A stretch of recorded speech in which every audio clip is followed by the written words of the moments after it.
Hello बच्चों, आप सभी क्लास 9 के बच्चे केमिस्ट्री सब्जेक्ट के second chapter is matter around us pure से पढ़ रहे थे। लास्ट टॉपिक जो आपका खत्म हुआ था वहां पर आप लोग पढ़ रहे थे कंसंट्रेशन ऑफ अ सॉल्यूशन। आप लोगों ने वहां पर यह देखा था कि सॉल्यूशन का कंसंट्रेशन क्या होता है, उसकी सांद्रता क्या होती है, और आपने ये भी देखा था कि सॉल्यूशन का कंसंट्रेशन जो होता है ना, उसको फाइंड आउट करने के लिए हम फॉर्मूला अप्लाई करते हैं दो तरह का। पर आपने उस फॉर्मूला को यूज नहीं किया था, मतलब कि आपने सॉल्यूशन नहीं किया था किसी तरह का प्रॉब्लम का जो कंसंट्रेशन से रिलेटेड था। और लास्ट में आपने सुना था सैचुरेटेड और अनसैचुरेटेड सॉल्यूशंस के बारे में। अब आज का जो टॉपिक जो है यह पूरी तरह से जो है बेस्ड है कंसंट्रेशन ऑफ अ सॉल्यूशन से रिलेटेड फॉर्मूलाज के ऊपर। और हम लोग यहाँ पर 2-3 प्रॉब्लम्स जो है उसको हम लोग बनाएंगे, हम उनका सॉल्यूशन करेंगे और ये समझने का प्रयास करेंगे कि किस प्रकार से सॉल्यूशन का कंसंट्रेशन जो होता है उसको कैलकुलेट किया जाता है। तो चलिए ठीक है, हम शुरू कर रहे हैं। आपको यहाँ पर सबसे पहला न्यूमेरिकल में जो प्रॉब्लम दिया गया है ना, यह है कि a solution contains 60 gram of salt dissolved in 740 gram of water. Calculate the concentration of this solution. एक सॉल्यूशन में शामिल है 60 ग्राम सॉल्ट, 60 ग्राम सॉल्ट घुला हुआ है 740 ग्राम वाटर में। कैलकुलेट करना है इस सॉल्यूशन का कंसंट्रेशन क्या होगा। तो सॉल्यूशन का कंसंट्रेशन कैलकुलेट करने के लिए हम जो फॉर्मूला अप्लाई करते हैं वह फॉर्मूला सबसे पहले हम देख लेते हैं।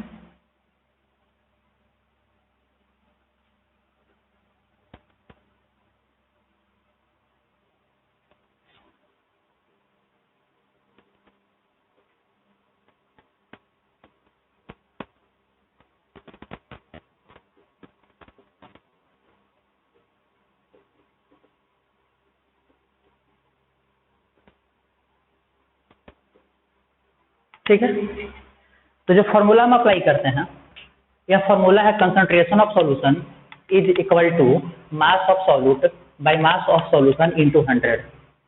यानी कि सॉल्यूशन का कंसंट्रेशन निकालना हो तो वहां पर हम लोग फॉर्मूला अप्लाई करते हैं mass of solute by mass of solution गुना 100।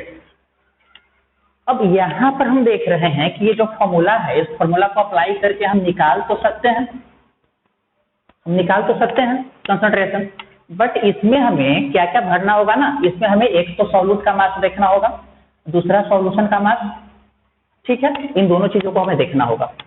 तो जो आपको यहाँ पर प्रॉब्लम दिया गया है, आपको सबसे पहले इस प्रॉब्लम में देखना है कि सॉल्यूट कौन है। ठीक है, तो अगर आप इसमें देखिएगा तो सॉल्यूट का मतलब क्या होता है, जो डिजॉल्व होता है, जो घुलता है सॉल्वेंट में। तो इसका मतलब आपको यहाँ दिखाई पड़ेगा कि ये जो 60 ग्राम जो लिया गया है सॉल्ट, ये क्या है, सॉल्यूट है ना, ये सॉल्यूट है।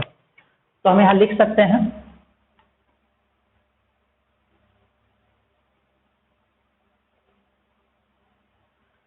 Mass of solute. तो mass of solute is equal to, आप लिख लीजिए जो भी आपको दिया गया, जैसे कि आपको दिया गया है 60 ग्राम, तो आप 60 ग्राम लिख सकते हैं, है ना। इसके बाद आप लिख सकते हैं मास ऑफ सॉल्यूशन।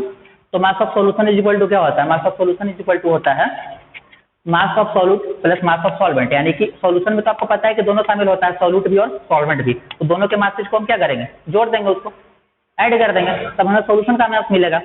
तो इस प्रकार से यहाँ पर हमें सॉल्यूट और सॉल्यूशन दोनों का मास मिल जाएगा। तो चलिए इसको कर देखते हैं। हम सबसे पहले यहाँ से फॉर्मूला जो है इसको हम हटा दे रहे हैं।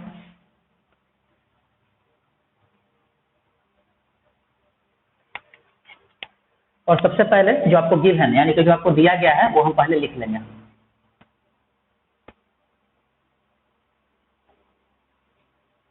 सॉल्यूट का मास आपको दिया हुआ 60 ग्राम, हम 60 ग्राम लिख लिए हैं।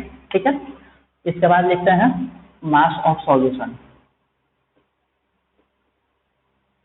तो mass of solution is equal to क्या हो जाएगा, इज इक्वल टू हो जाएगा mass of solute plus mass of solvent. ठीक है, दोनों को हमको ऐड करना होगा, जोड़ना होगा। तो उस प्रकार से अगर हम जोड़ते हैं तो सॉल्यूट यहाँ पर कितना है जो घुल रहा है, 60 ग्राम है, और प्लस आपको यहाँ पर क्या दिया गया है, प्लस आपको यहाँ पर दिया गया है सॉल्वेंट, वो कितना है 740 ग्राम है। इस प्रकार से दोनों मिलकर कितना बनता है, 800 ग्राम बनता है। ठीक है, तो आपको यहाँ पर सॉल्यूट का मास मिल गया कितना, 60 ग्राम, और सॉल्वेंट का मिल गया, सॉल्यूशन का मिल गया कितना, 800 ग्राम। अब हम फॉर्मूला अप्लाई करेंगे, तो फॉर्मूला तो आपको सिंपल पता है। फॉर्मूला इसका क्या है? Concentration of solution is equal to mass of solute by mass of solution into 100। ठीक है, तो इस प्रकार से जो फॉर्मूला यहाँ पर हम लिए हैं, उस फॉर्मूला हम क्या करेंगे, जो वैल्यू जो है, जो आपको दिया गया सॉल्यूट का और सॉल्यूशन का, उसको हम वहाँ पर ले लेंगे। ठीक है, और उसको हम 100 से मल्टीप्लाई कर देंगे। तो यहाँ पर आपका हो जाएगा 60/800 इंटू 100। ठीक है, तो इस प्रकार से यहाँ पर अगर आप देखते हैं तो क्या पाएंगे कि ये 2 0 गया। ठीक है, और उसके बाद 60 जो है उसको आपको कितना से डिवाइड करना होगा? 8 से करना पड़ेगा। तो इस प्रकार से इसको कीजिएगा तो आपको मिलेगा 7.5%। ठीक है ना, 7.5%। यानी कि इस प्रकार से हम लिख सकते हैं कि कंसंट्रेशन जो है सॉल्यूशन कितना मिल रहा है? 7.5% मिल रहा है इस जगह पर।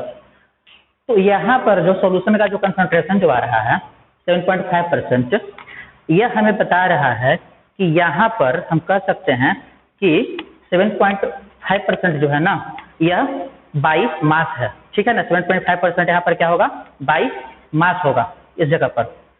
तो कहीं भी किसी भी जगह पर आपको अगर मान लेते हैं किस प्रकार से अगर मिलता है निकालने के लिए सॉल्यूशन का कंसंट्रेशन, और वहाँ पर सॉल्यूट जो है ना वो डिजॉल्व्ड है लिक्विड सॉल्वेंट में, तो आप इस तरह से फॉर्मूला अप्लाई करके उसको फाइंड आउट कर सकते हैं। ठीक है, तो 7.5% निकल जाएगा, और यहाँ पर जो निकला है 7.5% उसको हम लिख सकते हैं, जो किसके अकॉर्डिंग है तो बाई मास होगा। ठीक है ना, यानी कि मास के अकॉर्डिंग है इस जगह पर।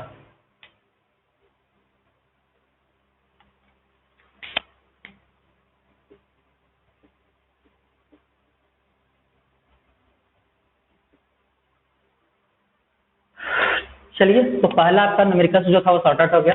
बिल्कुल सिंपल है, एक बार इसको सुन लीजिए। आपको सॉल्यूशन एक बताया जा रहा है कि एक सॉल्यूशन है जिसमें शामिल है 60 ग्राम सॉल्ट और 740 ग्राम वाटर।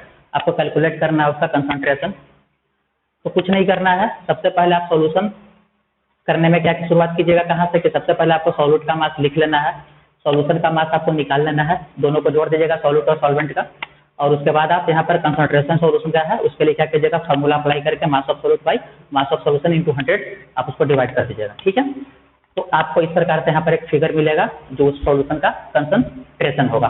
ठीक है, तो आप इस प्रकार से इसको निकाल सकते हैं, फाइंड आउट कर सकते हैं। चलिए, तो ये हो गया आपका। अब यहाँ पर हम लोग आते हैं दूसरे न्यूमेरिकल की ओर। ठीक है, दूसरा न्यूमेरिकल जो दिया गया है इसमें आपको दिया गया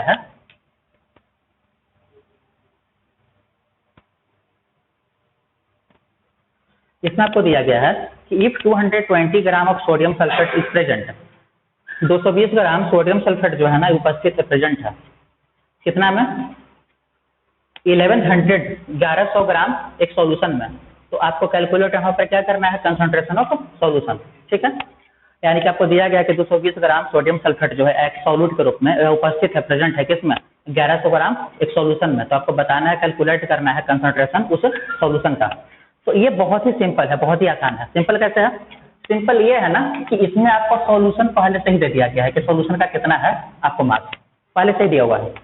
ठीक है ना, वो पहले से आपको दिया हुआ है, यहाँ पर आपको निकालना नहीं है। मतलब कि आपको सॉल्वेंट और सॉल्यूट को जो जोड़कर आप निकाल रहे थे ना पिछले क्वेश्चन में, आपको यहाँ पर नहीं करना, वो पहले से ही दिया हुआ है इस जगह पर।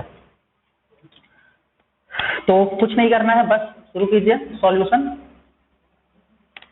और शुरू करने के बाद में आप यहाँ पर ले लीजिए सबसे पहले मास ऑफ सॉल्यूट। तो सॉल्यूट यहाँ पर कौन है? हम यहाँ पर देख रहे हैं कि सॉल्यूट के रूप में ये है सोडियम सल्फेट, यही डिजॉल्व्ड है या यही मतलब कि प्रेजेंट है, उपस्थित है, किसमें? उस सॉल्यूशन में। तो सॉल्यूट का मास कितना यहाँ पर होगा? 220 ग्राम। ठीक है, और यहाँ पर हम आगे क्या देख रहे हैं कि आपको दिया हुआ है नेक्स्ट मास ऑफ सॉल्यूशन। ये आपको कितना दिया हुआ मास ऑफ सॉल्यूशन? ये दिया हुआ है 1100 ग्राम।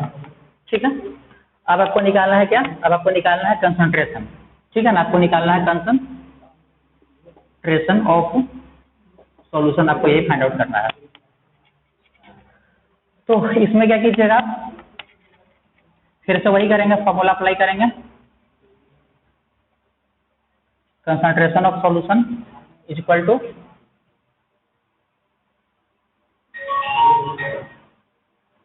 मास ऑफ सॉल्यूट बाई हो जाएगा मास ऑफ सॉल्यूशन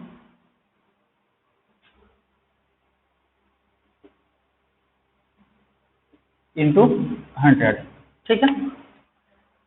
तो इस प्रकार से हम देख रहे हैं कि बिल्कुल सेम वही फॉर्मूला है, फॉर्मूला कोई चेंज नहीं है, आपको वही फॉर्मूला अप्लाई करना है और अप्लाई करके आप आराम से जो भी आपको गिवन है, जो भी दिया हुआ है उसको लिख दीजिए, फाइंडिंग यानी कि आपको जो निकालना है, जो आपको फाइंड आउट करना है, जो कैलकुलेट करना है वो निकल जाएगा।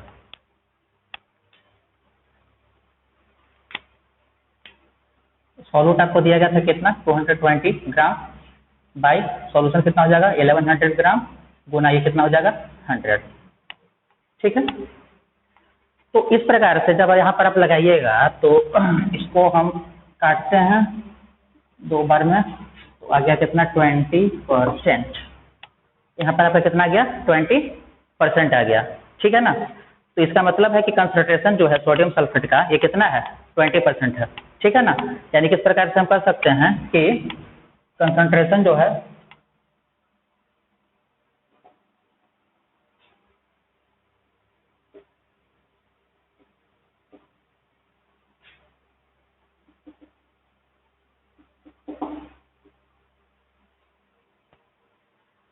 ये आपका हो जाएगा। तो सिंपली आप देख रहे हैं कि बस एक फॉर्मूला है, उसको अप्लाई करके हम इजीली आसानी से हम निकाल सकते हैं, हम समझ सकते हैं कि कंसंट्रेशन जो होता है किस प्रकार से फाइंड आउट किया जा सकता है, यानी कि आप कंसंट्रेशन का फॉर्मूला लगा करके आप आराम से निकाल सकते हैं। इसमें तो कुछ है ही नहीं करना, बस आप देख लीजिए जो क्वेश्चन दिया गया है, आप उसमें ये देख लीजिए कि सॉल्यूट का मात्रा कितना है और उसमें सॉल्वेंट कितना है। अगर सॉल्यूट और सॉल्वेंट दोनों दिया हुआ है यानी कि आपको सॉल्यूशन निकालना पड़ेगा टोटल ऐड करके। अगर आपको सॉल्यूट दिया गया है और सॉल्वेंट उसमें नहीं दिया हुआ है, अगर आपको सीधे सॉल्यूशन दिया हुआ है तो सॉल्यूशन निकालना भी नहीं है, बस फॉर्मूला अप्लाई कर दीजिए और बना दीजिए, इजीली निकल जाएगा या बन जाएगा। तो चलिए ये 2 क्वेश्चन कंप्लीट हो गया है। अब हम लोग बढ़ते हैं थर्ड क्वेश्चन जो है, तीसरा जो है उस प्रश्न की ओर बढ़ते हैं और अब यहाँ पर देखते हैं कि हमें क्या करना होगा। इसमें देख रहे हैं कि एक सॉल्यूशन है जिसमें शामिल है 25 मिलीलीटर अल्कोहल और ये मिक्सड है 75 मिलीलीटर वाटर के साथ। तो आपको कैलकुलेट करना है कंसंट्रेशन ऑफ सॉल्यूशन। तो जैसा कि अभी आप देख रहे हैं कि यहाँ पर ये जो सॉल्वेंट है, ये देखिए ध्यान रखिएगा कि आप जो अल्कोहल देख रहे हो ना, ये सॉल्वेंट है ना, सॉरी अल्कोहल यहाँ पर जो है ये सॉल्यूट है, इसको ध्यान रखिएगा कि सॉल्यूट यानी कि ये घुलने वाला है, और वाटर क्या है सॉल्वेंट यानी कि अपने अंदर में घुला रहा है, ठीक है। तो इस प्रकार से यहाँ पर हम क्या देख रहे हैं कि दोनों जो है लिक्विड स्टेट है, दोनों लिक्विड स्टेट है, यानी कि यहाँ पर कौन सा केस है, वही केस है जहाँ आपने पढ़ा था कि लिक्विड सॉल्यूट जो होगा ना यह डिजॉल्व रहेगा किसमें, लिक्विड सॉल्वेंट में, वो वाला केस है। तो इसमें हम लोग क्या देखते हैं ना कि इसमें फॉर्मूला जो होता है कंसंट्रेशन निकालने का जो होता है,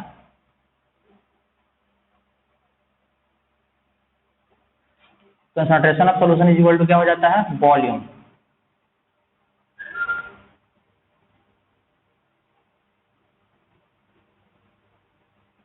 बाई वॉल्यूम ऑफ सॉल्यूशन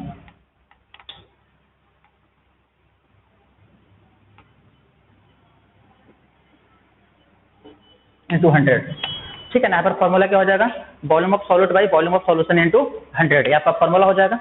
अब इस फॉर्मूला के बेसिस पर आप आराम से जो है आप लिख सकते हैं या इसको फिल कर सकते हैं, आपको क्या क्या दिया गया है।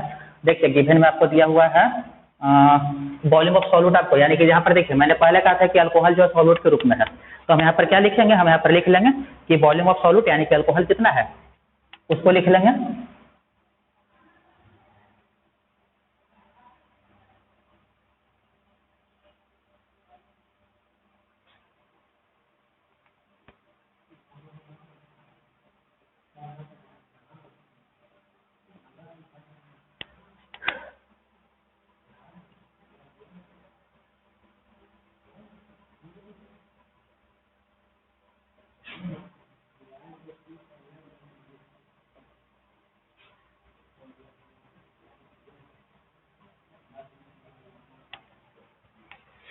तो हमने यहाँ पर लिख लिया है सॉल्यूट का वॉल्यूम कितना है, यानी कि जो अल्कोहल है 25 ml है मिलीलीटर, और सॉल्वेंट वाटर कितना है 75 ml है, यानी कि 75 मिलीलीटर है।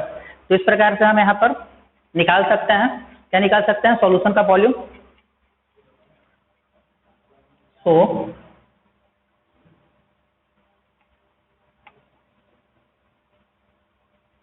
Volume of solution is equal to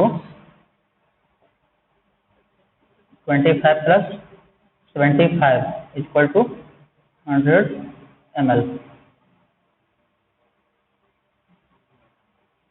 ठीक है ना, कितना हो गया, 100 ml हो गया, टोटल कितना हो गया, 100 ml हो गया यहाँ पर।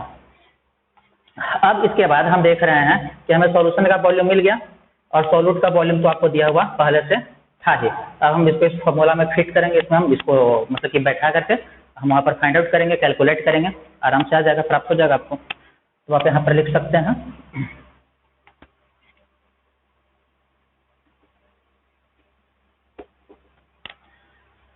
Solution is equal to volume of solute आपको दिया गया है 25 बाई वॉल्यूम ऑफ सॉल्यूशन कितना दिया गया है टोटल 100 इंटू 100। ठीक है,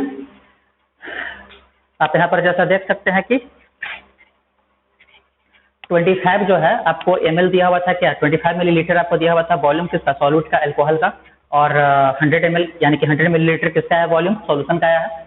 तो 25 बाई 100 यहाँ पर हम लेंगे और उसको 100 से हम क्या करेंगे, डिवाइड करेंगे, मल्टीप्लाई करेंगे। तो इस प्रकार से आप यहाँ पर देख सकते हो कि ये क्या हुआ, एक दूसरे को काटेगा, 100 कट गया, बच गया कितना 25%,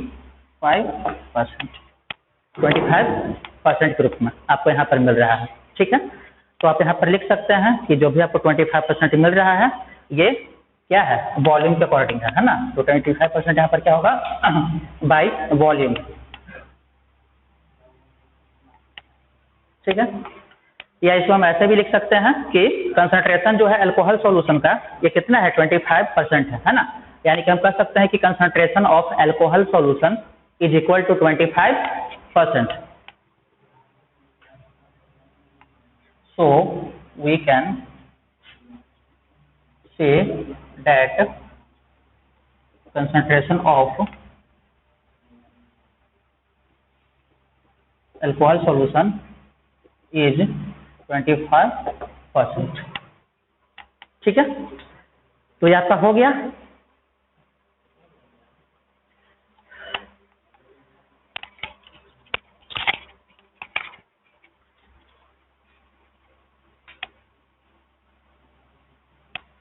चलिए, तो इस प्रकार से आपका ये जो न्यूमेरिकल जो है आपका दोनों तरह से, यानी कि दोनों जो अलग अलग टाइप का जो होता है, मतलब कि जो सॉल्यूशन जो होता है उसके बेसिस पर आपका ये कंप्लीट हो रहा है।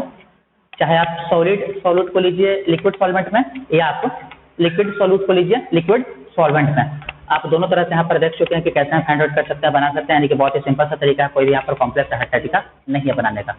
तो ठीक है, आज के वीडियो में मैंने आपको बता दिया न्यूमेरिकल्स के बारे में। अब आप बुक से अपने क्वेश्चंस जो है उसको निकाल कर प्रैक्टिस कर सकते हैं। बाकी हम लोग नेक्स्ट वीडियो में बात करेंगे।